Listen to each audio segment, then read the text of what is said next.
Previously, we are going to discuss about the Laplace transform derivative.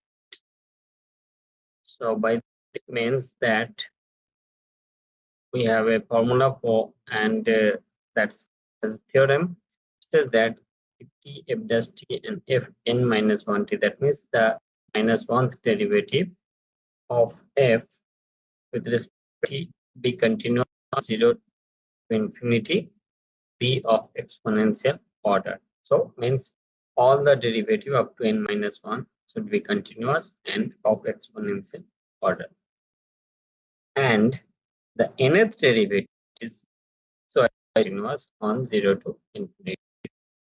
Then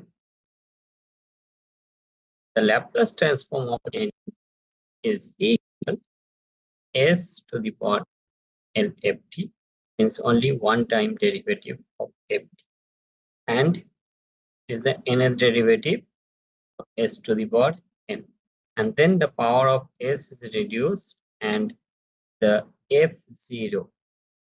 So f value of the function is 0. Then s to the power minus 2 f dash derivative 0, and so on. And in the last you have minus over this. So if you know the transform of the function f, and then if you know the values of the derivatives at 0, then you can calculate the Laplace transform of nth derivative of t. So that's why it is Laplace transform of derivative. So now just to understand it more better way, so let's take particular cases. The n equal 1, that is first order derivative. Then you will have the Laplace transform is s means n equal 1. So here s lft minus fc. Then if it is second order derivative, you will have s square lft is Laplace of ft minus s f0 minus f dash 0. That's all. So if you continue third order, fourth order, you will get similar way the expression.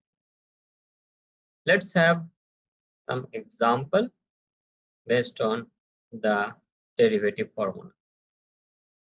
So find the Laplace transform of ft equal to sin square t minus cosine square t. So this can be solved in a different way as we saw in the previous example. So trigonometric can be used and solve it. But here we are particularly concentrated on the derivative of the function. So let's have a take the derivative of f.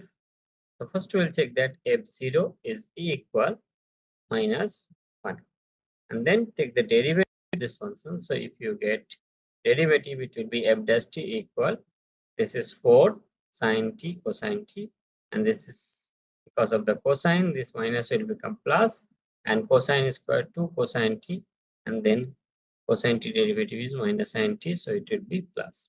So therefore it is 6 sine t cosine t, and we know that 2 sine t cosine t is equal sine 2 theta. So therefore 2 sine theta cosine theta equals sine 2 theta. So therefore you will get it here, 6 sine t cosine t will be 3 sine 2t. So the derivative of f is equal 3 sine 2t.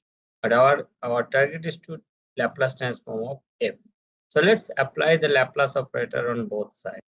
So what you will get, Laplace of f dash t equal 3 Laplace of sine 2t. Now we know the formula of f dash t, and we know what is the Laplace of sine 2t. So this is the Laplace of derivative as presented in the previous slide, and this is the Laplace transform of sine at, which is a over s square plus a square. So in this case a is equal to 2. So therefore we are getting here s l f t, and f of 0 is equal minus 1, so plus 1, and 3 multiply and sine 2t will be 2 square plus. Now we have to simplify this, so you will get s l f t equals 6 over square plus 4 minus 1. Then further simplification, you will get Laplace transformation of ft equal 6 minus s square minus 4 over s square plus, and then it will 2 minus s square over s square plus. That's all. So this is the final.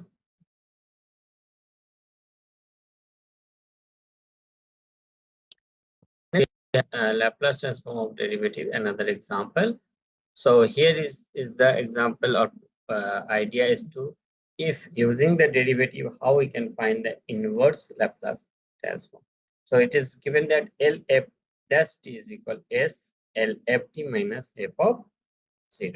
So now if f0 is equal 0, then we will have a Laplace of f dash t equal S Laplace of ft, which is equal S F S. So therefore, the L inverse SFS is equal F dash t. So therefore, here necessary condition is F0 is equal 0. So then you will get this formula.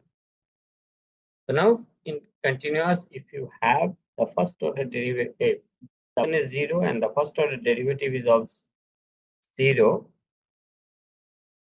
it should be 0.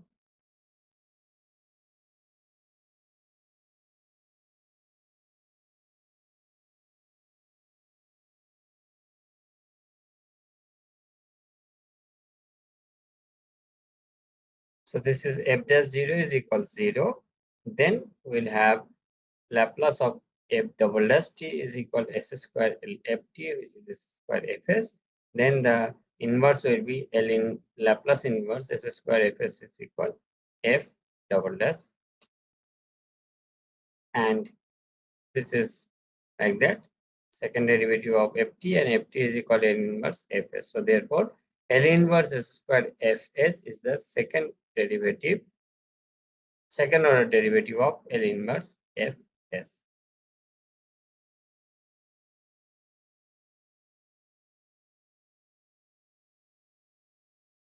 Now, using that formula, we need to find the Laplace inverse of s over s square plus 16. So we assume that SFS is equal s over s square plus 16. This implies fs is equal 1 over s square plus 16. Now, ft is equal n inverse fs. So what is the inverse of these functions? We need to calculate it. So it is connected with the sine functions, but we need to multiply and divide it by 4. So it will be 1 over 4 sine 4t. Now, f of 0 is equal 1 over 4 sine 0 equals 0. So therefore, we can apply the previous technique and we can get the inverse. So L inverse s over s square plus 16 equal L inverse f s. So this is d dt ft and d dt of 1 over 4 sine 4, and then we will get this is equal cosine 4t.